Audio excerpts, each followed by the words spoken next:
You know what most people do when something goes wrong at work? They panic, they start moving fast, trying to fix everything at once without even understanding what's broken.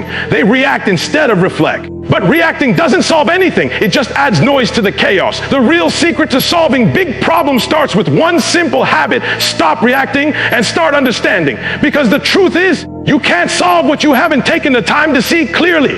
When a big problem shows up, most people immediately let their emotions take over. They get frustrated, they complain, they point fingers, they start thinking, why is this happening to me? But that mindset will never move you forward. You've got to slow down long enough to actually see the root, not just the surface. The surface will lie to you. It will tell you the issue is the system, the team, the tools, the boss. But 9 times out of 10, the real problem is deeper than that. It's a process issue. It's a communication issue. Sometimes it's even a mindset issue. And you can't fix what you refuse to see. You've got to become a detective of your own problems. You've got to dig into the details and ask the uncomfortable questions. What really caused this? Where did we go off track? What part did I play in this situation? That's where growth happens, when you stop running from the problem and start learning from it. Because understanding gives you control. It gives you power. When you understand what's broken, you no longer feel helpless. You become intentional. Every move you make starts to count. Think about it like this. If your car breaks down and you just start changing random parts, hoping it'll run it, you'll waste time, energy, and money. But if you open the hood, take a deep breath, and find out exactly what's wrong, you can fix the problem efficiently and permanently. That's how it works in your career too. Every big issue is like that broken engine. You can't fix it until you understand it. And sometimes understanding means being quiet, just observing, listening, watching patterns. Big problems often come with a lot of noise, people talking, blaming, stressing. But if you can learn to be still in that chaos, to analyze without reacting, you'll start seeing things others can't. You'll find the small cracks before they become breakdowns. That's what separates good workers from great problem solvers. Good workers react. Great problem solvers understand. They don't waste energy fighting the storm. They study the storm so they can navigate it. They don't get lost in the emotion. They rise above it to get perspective. So the next time something big goes wrong, don't lose your cool, don't rush, don't react. Take a step back, breathe, study the situation until you truly understand it. Because the one who understands the problem controls the outcome. You know what separates leaders from everybody else in the room? It's not talent, it's not position, it's ownership. Most people spend their whole day saying, that's not my job, or that's not my fault. But ownership is where real power begins. When you take full responsibility for what's happening around you, you step into control. You stop waiting for someone to fix it. You stop depending on others to bring order. You stop standing on the sidelines hoping something changes. Ownership is the moment you decide, if it's in front of me, it's mine to handle. Every workplace is filled with people who see problems and walk right past them. They see the mess, they see the confusion, they see the lack of direction, and they say nothing, do nothing, because they think it's someone else's job. That's why so many problems never get solved. They stay stuck because no one's willing to step up and say, I got this. But the moment you take ownership, the moment you say, I'll handle it, everything changes. You shift from being part of the problem to being the beginning of the solution. And here's the truth: ownership isn't always fair. You'll end up carrying weight that doesn't belong to you. You'll fix things that you didn't break. You'll take responsibility for tasks other people dropped. But that's how leaders are born. Because leaders don't care about fairness. They care about results. They care about growth. They care about progress. Ownership is not about ego. It's about excellence. It's about saying, if I'm connected to this, I'm going to give my best effort, whether it's my fault or not. When you own the problem, something shifts inside you. Your energy changes. You stop complaining. You start creating. You move from powerless to powerful. You begin to see possibilities where others see dead ends. People start looking to you for direction because ownership brings authority. The one who takes responsibility gains the right to lead the solution. But here's what most don't realize: ownership is heavy. It's not comfortable. It's not easy. It means you'll take hits. You'll be blamed for things you didn't do. You'll make sacrifices others aren't willing to make. But in the end, that's what separates the average from the great. Most people want the title. Few want the accountability that comes with it. If you want to be trusted, if you want to be respected, you've got to carry more than what's required. And I'm telling you right now, the fastest way to level up in your job, in your business, in your life, is to start owning more. Own the mistakes, own the challenges, own the vision. Because once you claim it, you can change it. And that's the ultimate power. You can't solve what you refuse to own. Pressure. That's where everything gets real. You can talk all day about what you're capable of, but when the pressure hits, when deadlines are closing in, when things start falling apart, when people are counting on you and nothing's going right, that's when your character shows up. Pressure doesn't build character, it reveals it. It shows you who you really are when the comfort disappears. Anybody can look confident when everything's smooth, but when the fire turns up, that's when we find out if you're solid or if you crack. At work, it's easy to look like a problem solver when things are simple. But the real test comes when everything seems stacked against you. That's when your patience, your attitude, your discipline, they all get exposed. You find out if you can stay focused under stress, if you can think clearly when everyone else is panicking. Pressure brings truth.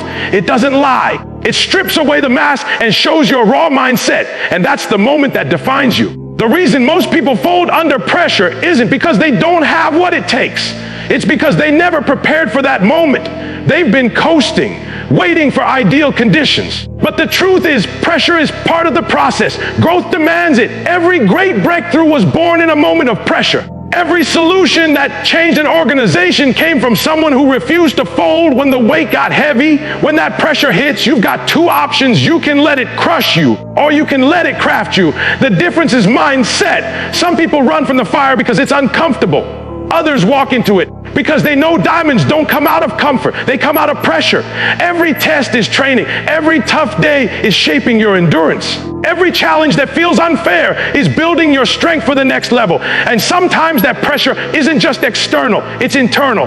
The expectations you set for yourself, the standards you've committed to, the responsibility you carry, it can feel heavy. You'll have moments when you question if it's worth it, if you can keep going. But remember this, pressure doesn't mean you're breaking, it means you're growing.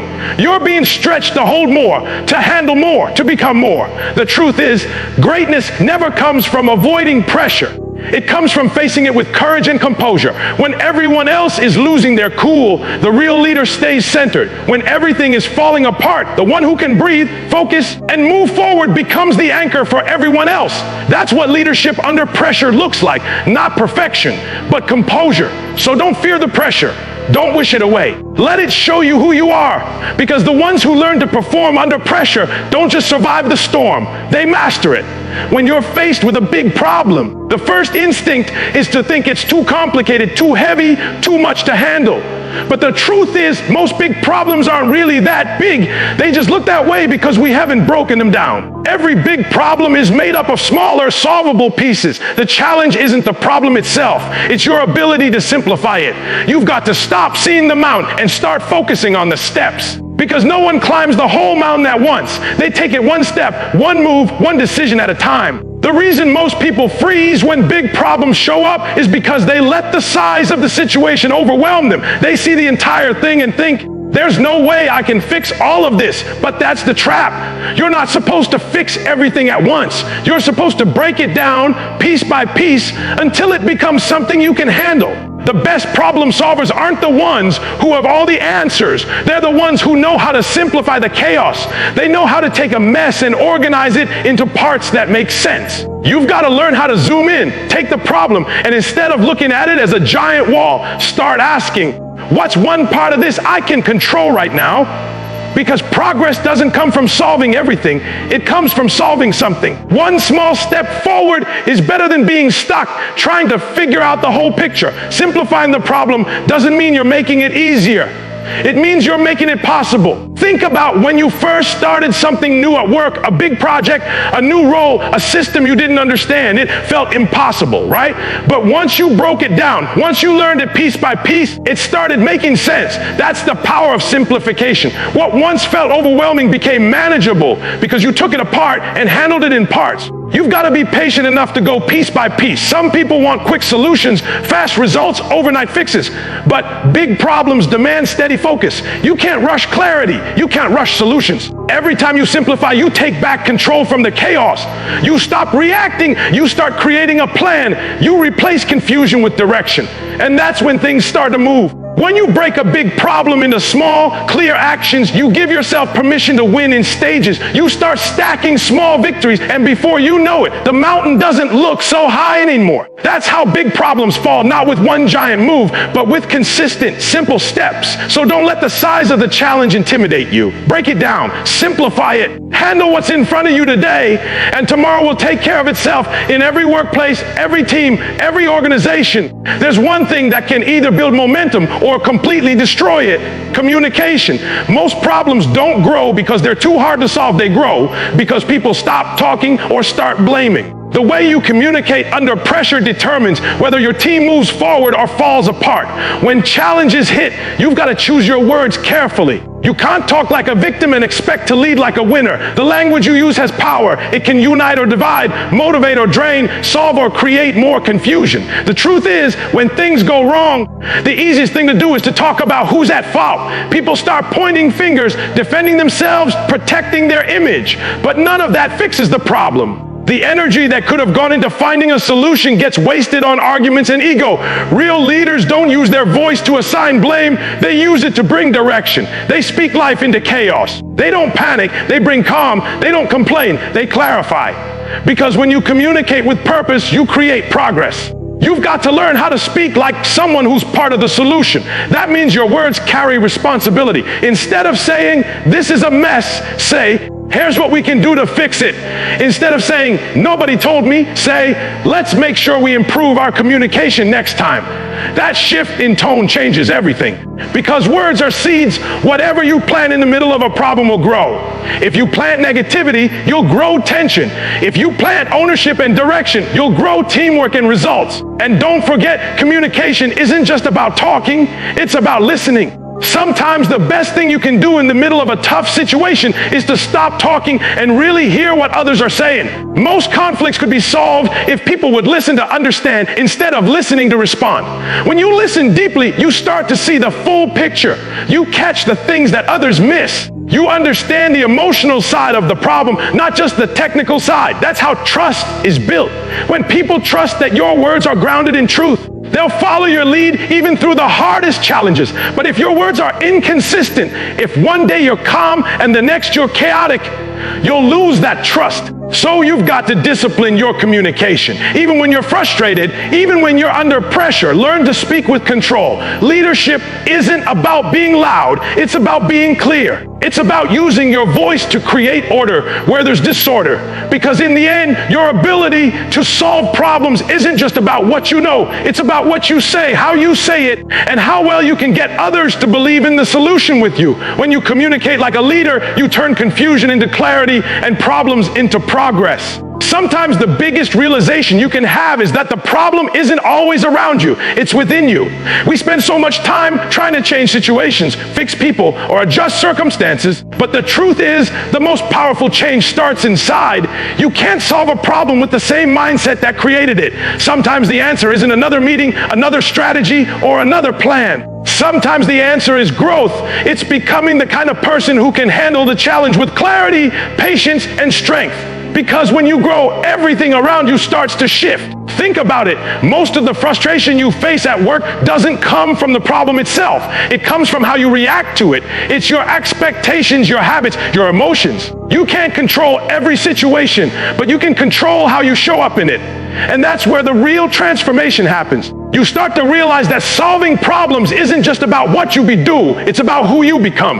The more self-aware you are, the more effective you become in finding solutions that last. When you take the focus off the external and put it on your internal growth, you start to see things differently. What used to frustrate you becomes a lesson. What used to scare you becomes a challenge to rise above. Every difficult person you deal with, every tough deadline, every unexpected obstacle, it's all shaping you. It's training you to operate at a higher level. The goal isn't to avoid the storm, it's to become the kind of person who can walk through it without losing your balance. Sometimes the reason a problem keeps showing up in your life or in your workplace is because there's something in you that needs to evolve. Maybe it's your discipline. Maybe it's your patience. Maybe it's your perspective. Problems have a way of revealing where we still need to grow. And until you learn the lesson, the same challenge will keep reappearing in different forms. But when you finally shift your mindset, the whole game changes. You stop being reactive and start being proactive. You stop asking, why is this happening to me? And start asking, what is this trying to teach me? And the beautiful thing is, once you grow beyond the problem, you don't just solve it, you outgrow it. The situation might not even change, but your strength does. The same pressure that used to break you now builds you. The same challenges that used to stress you out now sharpen you. You become the calm in the chaos, the stability in uncertainty, the strength that others can rely on. Because at the end of the day, the greatest solution you can bring to any problem is your evolved self. You are the tool. You are the strategy. You are the answer. Once you grow, every problem shrinks.